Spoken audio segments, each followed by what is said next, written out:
Hello viewers, welcomes to Taj kitchen. ఈరోజు మీకు చూపించబోయే రెసిపీ మటన్ బిర్యానీ అండి.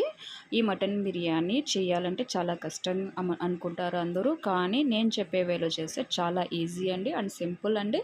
చాలా టేస్టీగా కూడా ఉంటుంది. ఎవరైనా కొత్తగా నా ఛానల్ చూసే వాళ్ళైతే లైక్ అండ్ సబ్స్క్రైబ్ చేయండి. బిర్యానీ ప్రిపేర్ చేయడానికి ముందుగా మనం 1 కిలో మటన్ తీసుకున్నాను. ఆ మటన్ని వాష్ చేసి పక్కన పెట్టేసి తర్వాత అందులోకి ధనియాల పొడి, గరం మసాలా అండ్ పసుపు పొడి, మిరియాలు, అలాగే గ్రీన్ చిల్లీస్ యాడ్ చేశానండి. దాని తర్వాత టేస్టింగ్ సాల్ట్ కూడా యాడ్ చేశాను. తర్వాత పెరుగు యాడ్ చేశాను. అందులో ఒక హాఫ్ కప్ పెరుగు యాడ్ చేశాను. పెరుగు యాడ్ చేసిన తర్వాత అల్లం వెల్లుల్లి పేస్ట్ యాడ్ చేశాను. తర్వాత బిర్యానీకి సరిపడేంత ఓల్ గరం మసాలాస్ ఉంటాయి కదా, దాల్చిన చెక్క, లవంగాలు, అలాగే అనానస్ పువ్వు, షాజీరా అలాంటివన్నీ యాడ్ చేశానండి. బిర్యానీ ఆకులు యాడ్ చేశాను. రుచికి సరిపడేంత ఉప్పు యాడ్ చేశాను. అలాగే రెడ్ చిల్లీ పౌడర్ కూడా యాడ్ చేశాను. తర్వాత కొత్తిమీర, పుదీనా యాడ్ చేశాను. అలాగే కస్తూరి మేతి కూడా యాడ్ చేశానండి. యాడ్ చేసిన తర్వాత ఆ మిశ్రమ జీలకర్ర, బిర్యానీ టేస్ట్ రావాలంటే మెయిన్ జీలకర్ర ఇంపార్టెంట్ అండి. జీలకర్ర యాడ్ చేస్తే చాలా టేస్టీగా ఉంటుంది. ఆ మిశ్రమాన్ని అంతా బాగా కలిపి పక్కన పెట్టానండి. ఒక 1 అవర్ వరకు మ్యారినేట్ చేయాలి. తర్వాత ఫ్రైడ్ ఆనియన్స్ ప్రిపేర్ చేయడానికి ముందుగా ఒక ప్యాన్ తీసుకొని ఆ ప్యాన్లో ఆయిల్ యాడ్ చేసి ఆనియన్స్ని ఫ్రై చేసుకోవాలి. గోల్డెన్ బ్రౌన్ కలర్ వచ్చేంత వరకు ఫ్రై చేయాలి. ఫ్రై చేసిన తర్వాత పక్కన పెట్టుకోవాలి.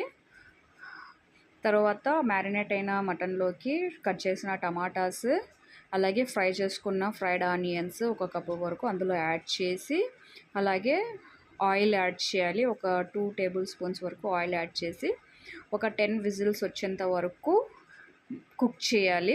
ఆ పీసెస్ అన్నీ మెత్తగా ఉడికేంత వరకు, అంటే దాదాపు మనకి 90% కుక్ అయ్యాయి పీసెస్ అనేంత వరకు కుక్ చేయాలి.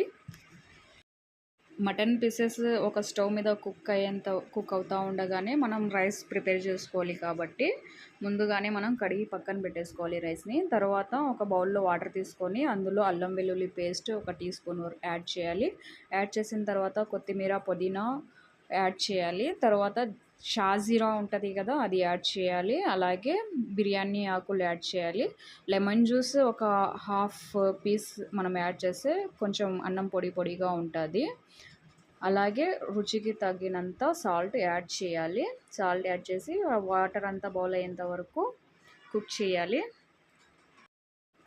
తరువాత మరుగుతున్న వాటర్లోకి మనం ముందుగానే కడిగి నానబెట్టిన బియ్యాన్ని అందులో యాడ్ చేయాలి. యాడ్ చేసి ఆ బియ్యం అంతా మనకి 90% కుక్ అయ్యేంత వరకు కుక్ చేసుకొని ఒక స్ట్రైనర్ తీసుకొని అందులో స్ట్రెయిన్ చేయాలి. రైస్ అంతా కుక్ అయ్యేంత వరకు ఆల్రెడీ మటన్ కూడా మనకి 100% కుక్ అయింది. ఆ మటన్ పీసెస్ని కింద వేసేసి తర్వాత ఆ రైస్ని మనం పైన వేయాలి. పైన వేసిన తర్వాత గార్నిష్కి ఫ్రైడ్ ఆనియన్స్, అలాగే పుదీనా, కొత్తిమీర యాడ్ చేయాలి. అలాగే ఫుడ్ కలర్ యాడ్ చేయాలి. టేస్ట్ కోసం నెయ్యి యాడ్ చేస్తే ఇంకా బెటర్ అండి. నెయ్యి యాడ్ చేసిన తర్వాత ఒక 10 మినిట్స్ వరకు లో ఫ్లేమ్ మీద రైస్ అంతా మనం అక్కడే ఉంచాలి. ఉంచిన తర్వాత 10 మినిట్స్ తర్వాత ఓపెన్ చేస్తే మనకి చాలా టేస్టీగా ఉండే బిర్యానీ రెడీ అండి. ఆ బిర్యానీని పీసెస్ అండ్ మసాలా అంతా కరెక్ట్గా అయ్యేటట్టు, రైస్ అంతా మసాలాకి అయ్యేటట్టు బాగా కలపాలి. కలిపిన తర్వాత సర్వ్ చేసుకోవడానికి బిర్యానీ రెడీగా ఉంటుందండి. ఈ బిర్యానీకి టేస్టీగా ఉండే కర్రీస్ నేను కింద డిస్క్రిప్షన్లో ఇచ్చాను. ఒకటి పుదీనా చట్నీ ఇచ్చాను, అలాగే గోంగూర చట్నీ బాజీ కూడా ఇచ్చాను. ఈ వీడియో మీకు నచ్చినట్టయితే నా ఛానల్ని లైక్ అండ్ సబ్స్క్రైబ్ చేయండి. Thank you for watching.